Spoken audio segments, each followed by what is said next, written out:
Thank you, Mr. Chairman. Today we're examining the Environmental Protection Agency's rule to protect America's first responders, our workers, and our frontline communities from the harms of devastating chemical accidents. With its Safer Communities by Chemical Accident Prevention rule, the Biden EPA is taking action to ensure high-risk chemical facilities are prepared to prevent disasters and mitigate the harm when accidents do occur. Nearly 180 million Americans live, work, and go to school in harm's way of a worst-case scenario chemical disaster from these facilities, including 1 in every 3 school children. Americans should not have to live in fear of a chemical explosion devastating their community, but recent examples show that we have to be prepared.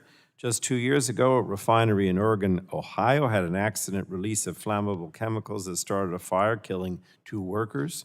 A fire and explosion at a chemical manufacturing facility in Crosby, Texas in 2019 caused 1 fatality and injured 28 other workers. Anyone within 1 mile of the facility was ordered to shelter in place. So these protections are necessary and long overdue.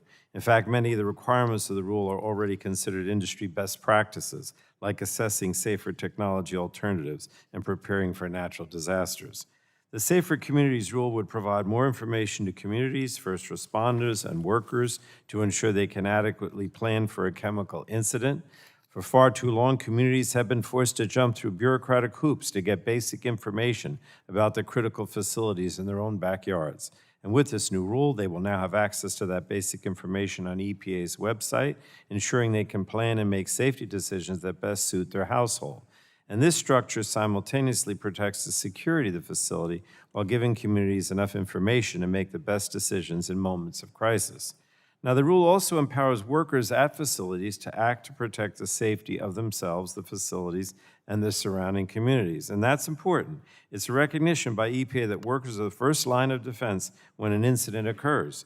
The rule gives workers the power to issue a stop work order, and it gives them a seat at the table as processes are developed. And as we'll hear today from a 20-year veteran of a risk management program RMP facility, United Steelworkers are some of the most knowledgeable folks at a facility and can be a critical resource for protecting overall safety. Finally, EPA's strengthened RMP protections come as climate change and extreme weather worsen and present new dangers for chemical facilities and the people who work and live near them. This rule finally requires facilities to prepare for these new risks and factor the climate crisis into their safety plans.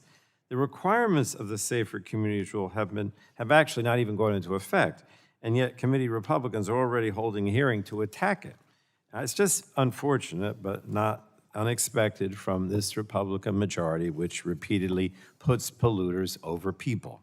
And I expect today we're going to hear, we already have, that we simply can't have safety at and around high-risk chemical facilities without jeopardizing jobs and economic growth, and that's just a false narrative, and I reject it. The history of environmental protections is proof that strong safeguards and economic growth go hand in hand. EPA has shown that with targeted investments. Agency actions routinely spur greater innovation, which grows our economy, strengthens the middle class, and makes us more competitive while also protecting public health and safety. And this is no different. Our chemical facilities should be safe, they should be climate resilient and innovative to make sure they're prepared to tackle the challenges of our growing economy for many years to come. So I'm dismayed but not surprised that Republicans want to let polluters off the hook for requirements to make chemical facilities safer.